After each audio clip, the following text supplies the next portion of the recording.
Bari. Pula.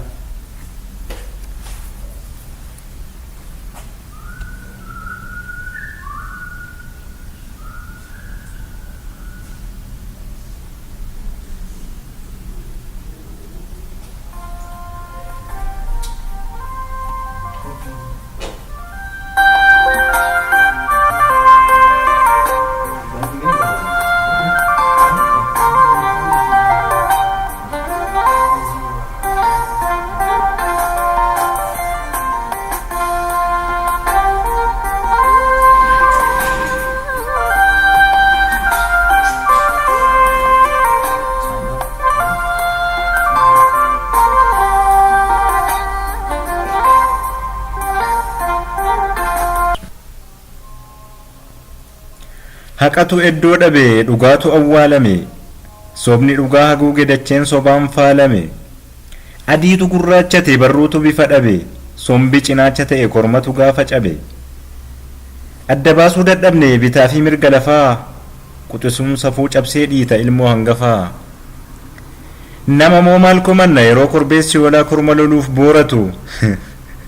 saani hoo ama seenu yeroo sangaan daalache waatii dhaluuf foolatu maal si goone yaadache maal si goone yaa namaa badii isaatiin ala xiqqaammaa dararama guddaammaaf abaaramaa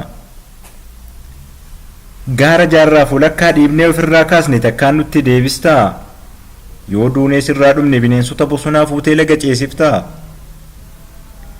kophaa kee jiraachuu fi akka kophaa dhalatte moo qabeenya Oromoo fuutee ormaaf gumaachuu fi akka kalee baratte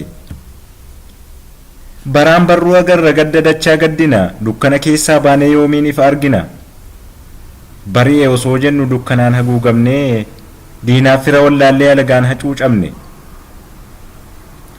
ol adeemaan Oromoo baraan karaatti hafa waan dubbannu wallaalle mee dubbadhu yaa lafa ati waan nyaattu dhabdee goota Oromoo nyaattaa maal si goone yaadachee maaliif garaa jabaatta dubbadhu mee yaadachee sagalee kee ol kaasii nama amannu dhabne mee atumti nutti midharaaf dhugaadda baasii bineensa safuu cabsee nama nyaatuyyuu baatta nama akka namaatti siif yaadu maaliif nyaatta goonni du'a hin jilu ga'ee maaf nuun hin jettu duuti ilmaan Oromoo dachee maaf sin marartu erga dhaladhee kaasee sagalee keen dhageenye waan dubbattuun agarre lafeen haqaaf caccabee sabni koo dhugaa dhabe dachee maaf sin mararre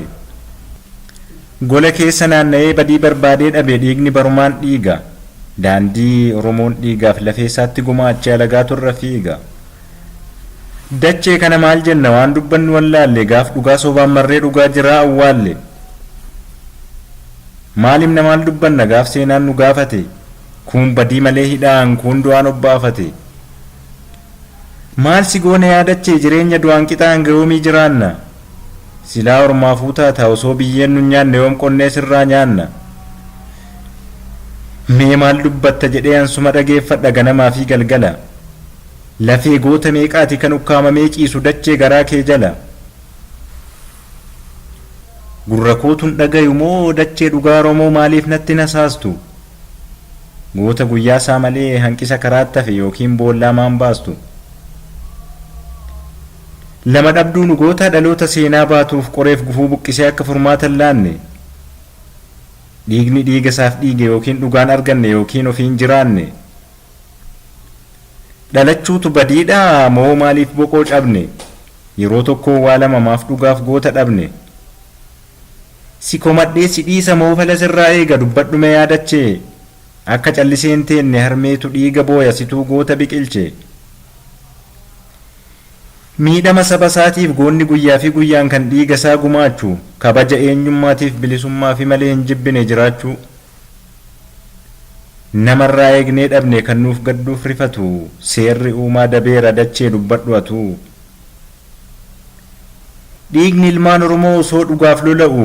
osoo akka beenzilaa lafeen gootaa boba'u raajiidha kan baranaa lukatu harka dhiqe akkamiin akkas ta'ee dharri dhugaa miliqe dhugaan sobaan laaqamee gaafa golatti hafu maal gumaachinee deemna dhaloota boodaan dhufu diinni safuu hin beekne nu wallaalchiste safuu qarri maaf doomaa ta'ee doomaan qara waraane